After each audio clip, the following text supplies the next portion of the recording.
ચાલુ વર્ષની સિઝન શરૂ થઈ ત્યારે ઘણા બધા અને મોટાભાગના ખેડૂતોને દિલની અંદર મનની અંદર અરમાનો હતા કે આ વર્ષે તો તેજી થશે, આ વર્ષે તો આપણને જીરુનો સારો ભાવ મળશે. પણ પરિસ્થિતિ આખી ઊંધી થઈ ગઈ.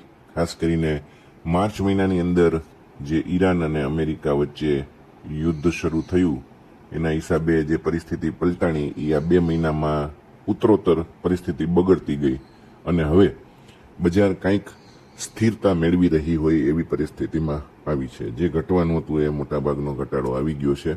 હવે નાની વધઘટ થાય છે, પણ વસ્તુ એ છે કે તેજી નથી થતી એટલે ખેડૂતોમાં ભારે નિરાશા છે.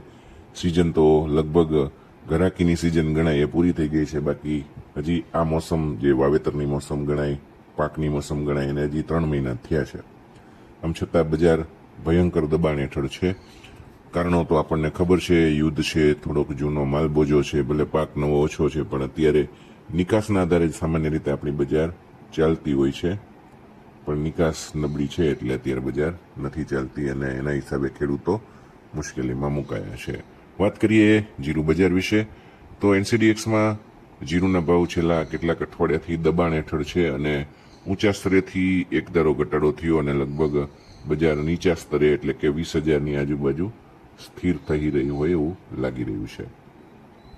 રિકવરીના પ્રયાસમાં છે, પણ રિકવરી અત્યારે આવતી નથી અને એના કારણે અત્યારે ખેડૂતોને નિરાશા છે.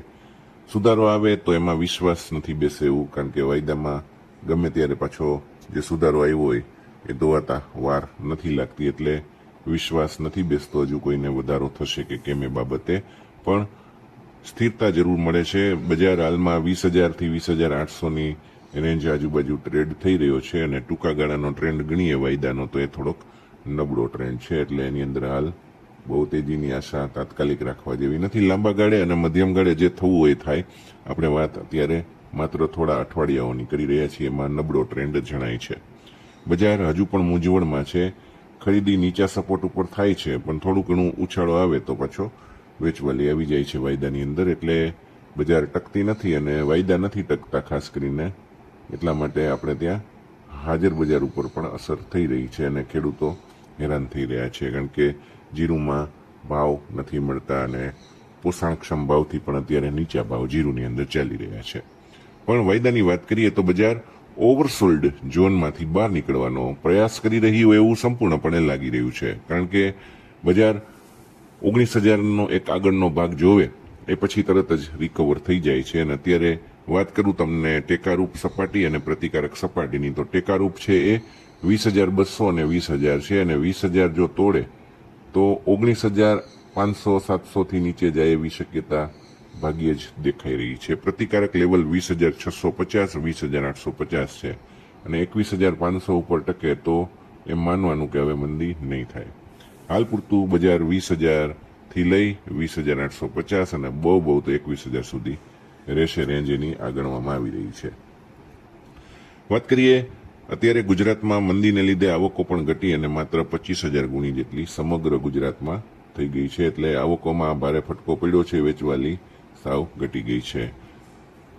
લોકલ ગરાકી મસાલાની જે હતી એ પૂરી થઈ ગઈ છે. સામે નિકાસના જે કામકાજો થઈ રહ્યા છે, જે સામાન્ય રીતે 15,000 થી 18,000 ટન કે 20,000 ટન રોજ દર મહિને થવી જોઈએ, એની બદલે અત્યારે માંડ 8-10,000 ટનની નિકાસ થતી હશે, એટલે નિકાસ વેપારને જબરો ફટકો પડેલો છે, એટલે હાજર બજાર સુધરતી નથી.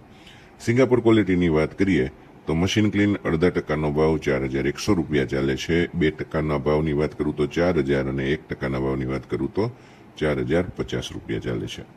સિંગાપોર ક્વોલિટીના 1% ભાવની રેન્જની વાત કરું તો ખેડૂતોને માર્ગદર્શન મળે એ માટે ખાસ કરીને હું તમને કહીશ તો અત્યારે 1%ની રેન્જ 3900થી લઈને 4200 સુધીની રહેશે. એની અંદર અથડાશે.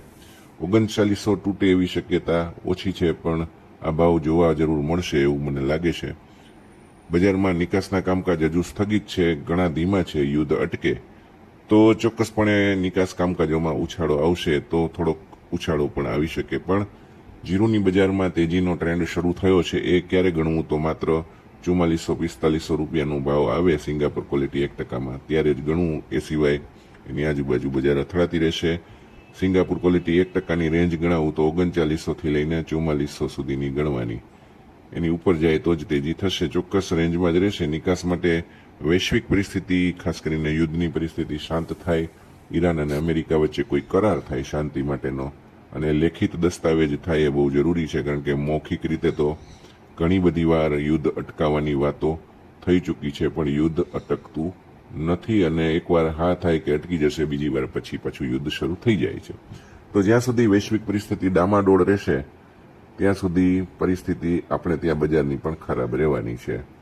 વિડીયો કેવો લાગ્યો જરૂરથી કોમેન્ટ કરજો.